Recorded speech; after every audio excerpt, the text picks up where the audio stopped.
Caitlin Clark calling out referees by name. While Stephanie White is busy scared in the press conference, oh, I don't want to say anything.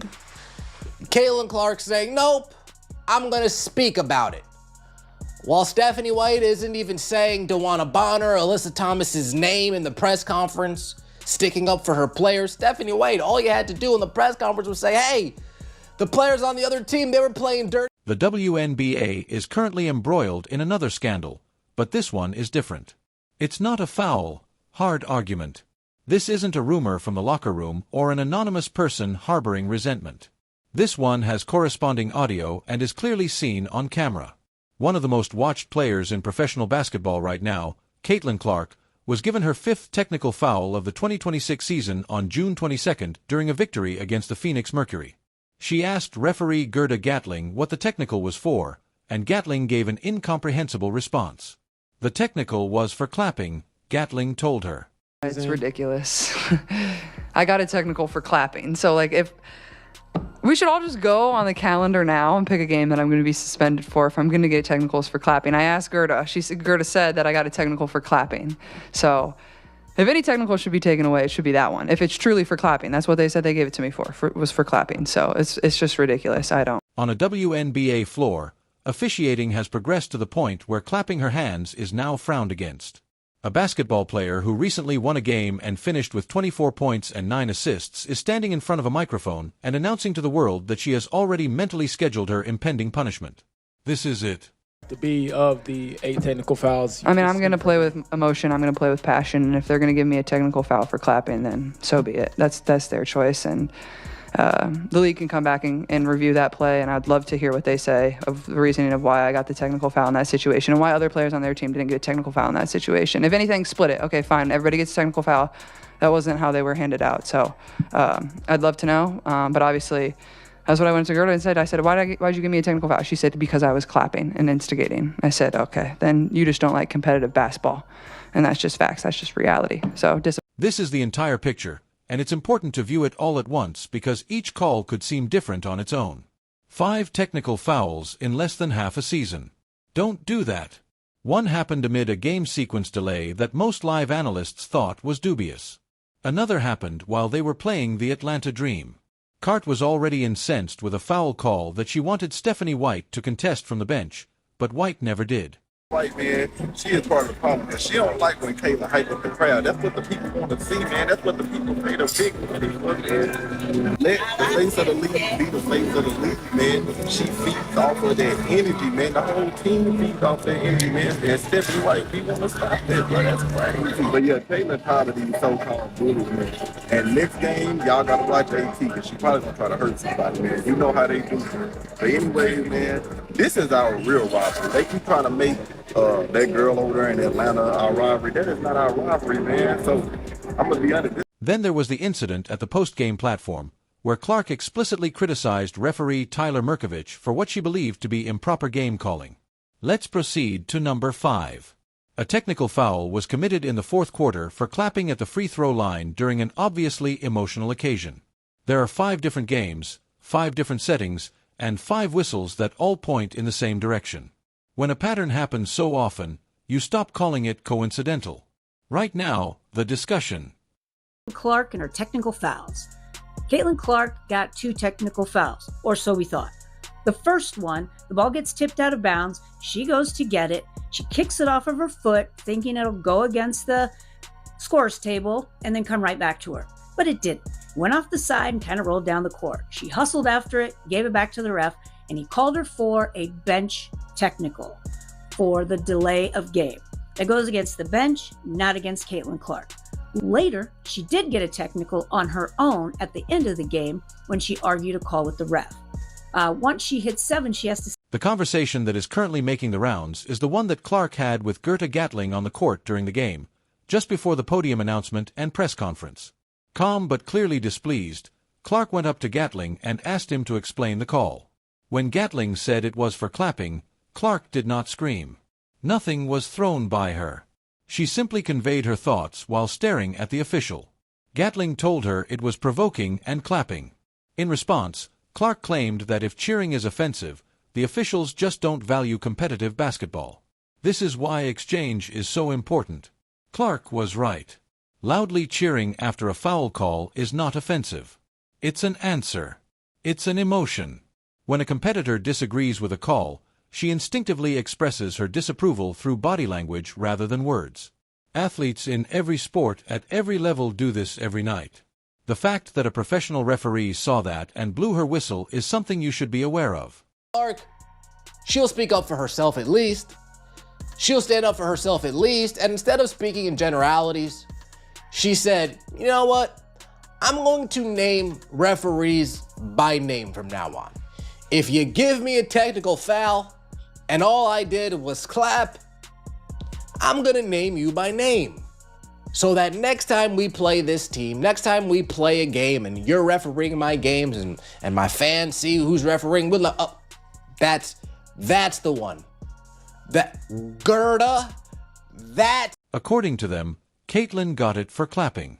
I guess that qualifies as taunting. And I was talking to the officials about it when the other things happened. I was therefore unaware of all that was happening at the time. It seems to be a competitive sport, you know. Such things do happen. I thought the officials did a great job once everything was under control. Naturally, I appreciate the name they gave it after that.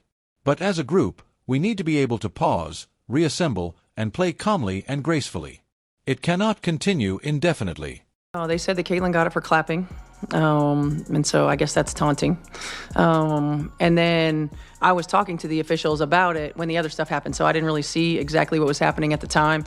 But look, like, it's competitive sport. Like, so that stuff happens. I felt like the officials did a good job, after everything of getting it under control.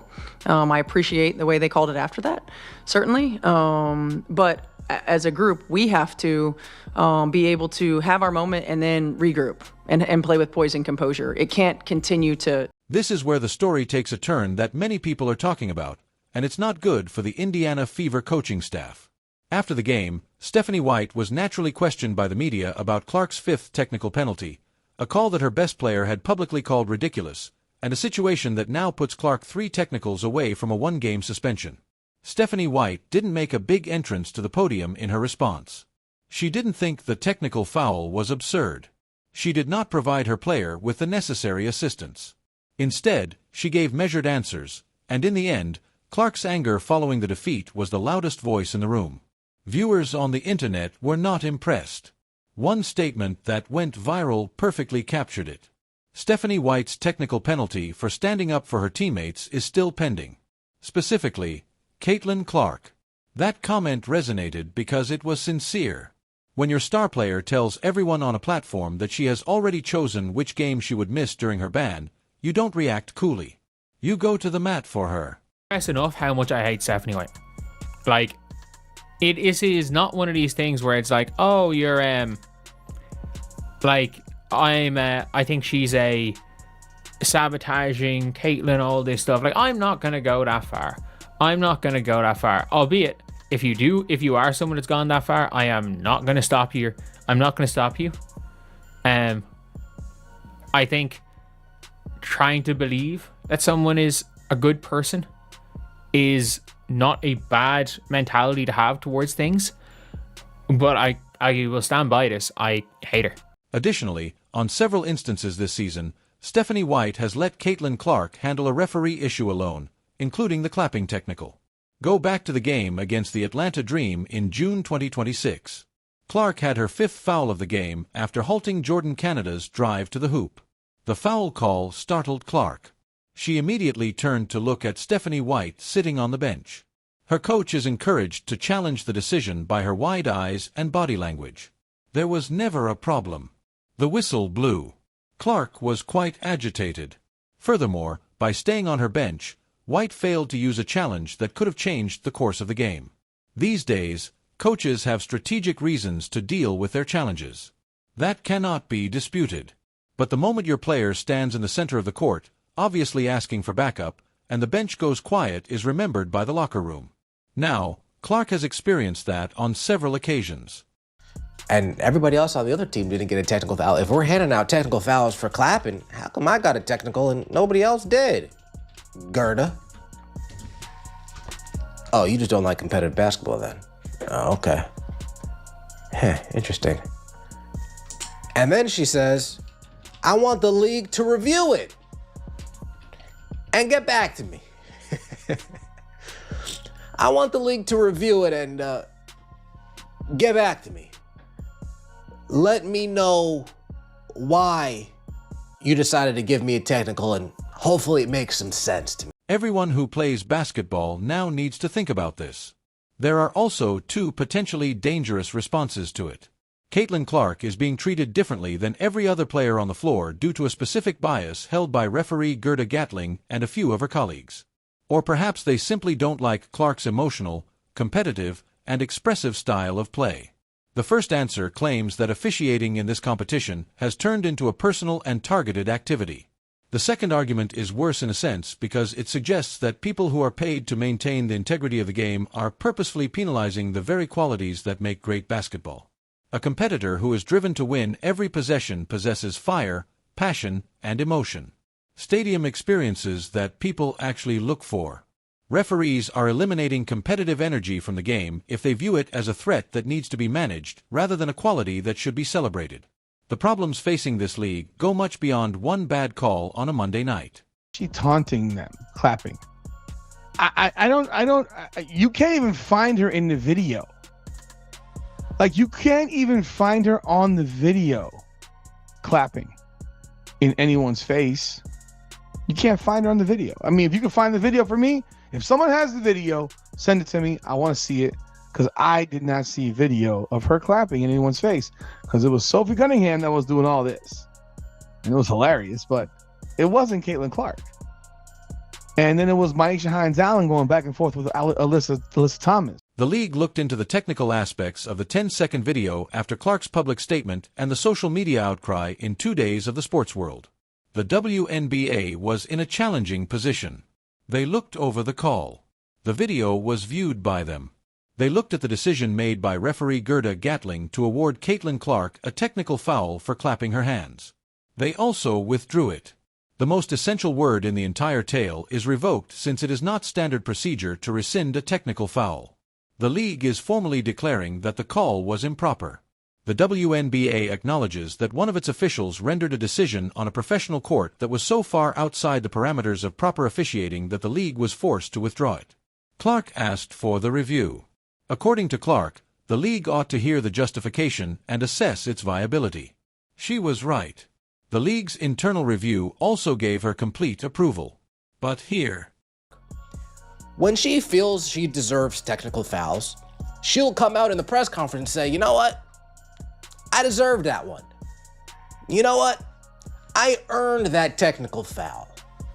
She's done that on multiple occasions this year alone.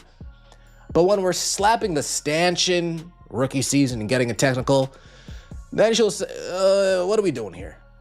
When she gets a technical for clapping, lights on, lights off, the clapper. When she gets a technical foul for clapping, that's when she says, now we're... However, everyone seeing this lead develop in real time should be quite concerned about this element of the tale. The technical was cancelled. Wonderful. Clark now has 4 technical fouls this season as a result. The suspension threshold, however, is 8 miles distant. There is still the second half of the season to go. Additionally, the call pattern that initially led her to 5 has not changed. The referees assigned to fever games have not changed. When Clark claps, reacts, and shows emotion on a basketball court, she is still subject to the same expectations. Thus, the question of whether the clapping technique was acceptable is not relevant. The league has previously addressed that. What's going to happen in the next game? The question is the one after that and the one after that. Because if the officiating doesn't change and Caitlin Clark is still held to the same standards as the entire team, the suspension debate won't stop.